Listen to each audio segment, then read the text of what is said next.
ರಾಷ್ಟ್ರ ರಕ್ಷಣೆ ಐಕ್ಯತೆಗಾಗಿ ತಿಪಟೂರಿನಲ್ಲಿ ಬೃಹತ್ ತಿರಂಗ ಯಾತ್ರೆಯಲ್ಲಿ ಮಠಾಧೀಶರು, ಜನಪ್ರತಿನಿಧಿಗಳು, ವಿದ್ಯಾರ್ಥಿಗಳು ಭಾಗಿಯಾಗಿದ್ದರು.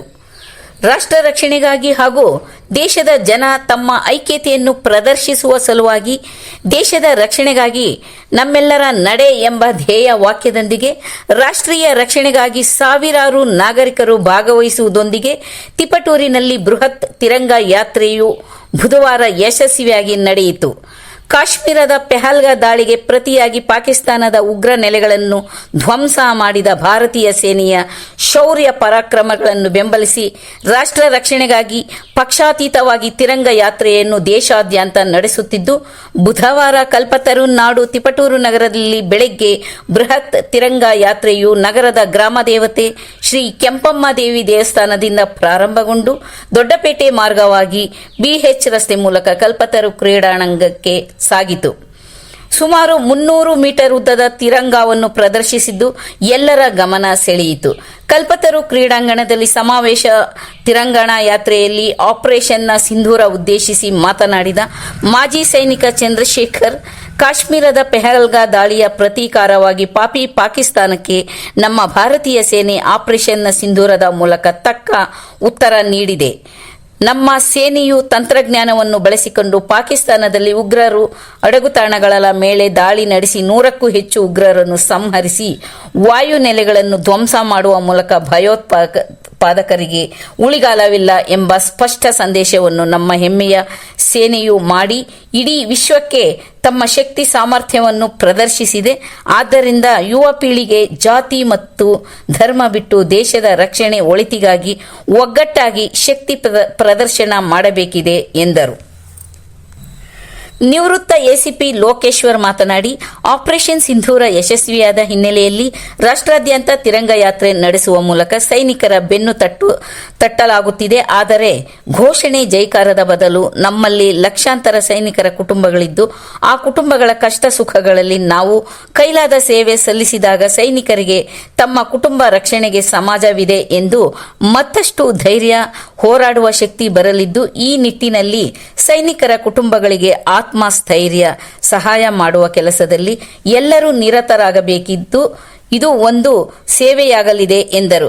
ಈ ಸಂದರ್ಭದಲ್ಲಿ ಮಾಜಿ ಸೈನಿಕರುಗಳಾದ ಸಬ್ಬೂರ್, ನಂಜಾಮರಿ, ಚಂದ್ರಶೇಖರ್, ಪರಮೇಶ್, ಗಂಗಾಧರಯ್ಯ, ಷಣ್ಮುಖ, ಷಡಾಕ್ಷರಯ್ಯ, ಕವಿತಾ, ದಯಾನಂದಮೂರ್ತಿ, ನಟರಾಜು, ಮಂಜುನಾಥ್, ಕರ್ತವ್ಯ ನಿರ್ವಹಿಸುತ್ತಿರುವ ಯೋಧ ರವಿಶಂಕರ್ ಇವರುಗಳನ್ನು ಸನ್ಮಾನಿಸಲಾಯಿತು. ತಿರಂಗ ಯಾತ್ರೆಯಲ್ಲಿ ಷಡಾಕ್ಷರ ಮಠದ ಶ್ರೀ ರುದ್ರಮುನಿ ಸ್ವಾಮೀಜಿ, ತಮ್ಮಡಿಹಳ್ಳಿ ಡಾಕ್ಟರ್ ಅಭಿನವ ಮಲ್ಲಿಕಾರ್ಜುನ ದೇಶಿಕೇಂದ್ರ ಸ್ವಾಮೀಜಿ, ಗುರುಕುಲಾನಂದಾಶ್ರಮದ ಕರಿಬಸವ ಕೇಂದ್ರ ಸ್ವಾಮೀಜಿ, ಕಾಡಸಿದ್ದೇಶ್ವರ ಮಠದ ಕಿರಿಯ ಶ್ರೀಗಳಾದ ಅಭಿನವ ಕಾಡಸಿದ್ದೇಶ್ವರ ಸ್ವಾಮೀಜಿ, ಮಾಜಿ ಸಚಿವ ಬಿಸಿ ನಾಗೇಶ್, ಜೆಡಿಎಸ್ ಮುಖಂಡ ಕೆಟಿ ಶಾಂತಕುಮಾರ್, ನಗರಸಭೆ ಅಧ್ಯಕ್ಷೆ ಯಮುನಾ, ಉಪಾಧ್ಯಕ್ಷೆ ಮೇಘಶ್ರೀ, ವೈದ್ಯರಾದ ಡಾಕ್ಟರ್ ಶ್ರೀಧರ್, ಡಾಕ್ಟರ್ ವಿವೇಚನ್, ನಿಖಿಲ್ ರಾಜಣ್ಣ, ಭಾಸ್ಕರ್ ಪತ್ರಿಕೆಯ ಸಂಪಾದಕರು ಹಾಗೂ ಹಿರಿಯ ಪತ್ರಕರ್ತರಾದ ಡಾಕ್ಟರ್ ಭಾಸ್ಕರ್ ಹಾಗೂ ಎಲ್ಲಾ ಪಕ್ಷಗಳ ಹಾಲಿ ಮಾಜಿ ಜನಪ್ರತಿನಿಧಿಗಳು ಸೇರಿದಂತೆ ವಿವಿಧ ಶಾಲಾ ಕಾಲೇಜುಗಳ ವಿದ್ಯಾರ್ಥಿಗಳು, ವಿದ್ಯಾರ್ಥಿನಿಯರು, ಎನ್ಸಿಸಿ ಸ್ಕೌಟ್ಸ್ ಅಂಡ್ ಗೈಡ್ಸ್ ವಿದ್ಯಾರ್ಥಿಗಳು, ವೈದ್ಯರು, ರೋಟರಿ ಸಂಸ್ಥೆಯ ಪದಾಧಿಕಾರಿಗಳು, ವಿವಿಧ ಸಂಘ ಸಂಸ್ಥೆಯ ಮುಖಂಡರು ಸೇರಿದಂತೆ ಸಾವಿರಾರು ಸಂಖ್ಯೆಯಲ್ಲೂ ಭಾಗವಹಿಸಿ ಯಶಸ್ವಿಗೊಳಿಸಿದರು.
परमहंस विवेकर भारत जननीय तनुजाते सर्व जनांगद ಶಾಂತಿಯ ತೋಟ, ರಸಿಕರ ಕಂಗಳ ಸೆಳೆಯುವ ನೋಟ. ಹಿಂದೂ ಕ್ರೈಸ್ತ ಮುಸಲ್ಮಾನ, ಪಾರಸಿಕ ಜೈನರು ಉದ್ಯಾನ, ಜನಕನ ಹೋಲುವ ದೊರೆಗಳ ನಾಮ, ಗಾಯಕ ವೈದಿಕರ ರಾಮ. ಕನ್ನಡ ನುಡಿ ಕುಣಿದಾಡುವ ದೇಹ, ಕನ್ನಡ ತಾಯಿಯ ಮಕ್ಕಳ ದೇಹ, ಭಾರತ ಜನನಿಯ ತನು ಜಾತೆ. ಜಯ ಹೇ ಕರ್ನಾಟಕ ಮಾತೆ, ಜಯ ಹೇ ಕರ್ನಾಟಕ ಮಾತೆ, ಜಯ ಹೇ ಕರ್ನಾಟಕ ಮಾತೆ. बोले भारत माता की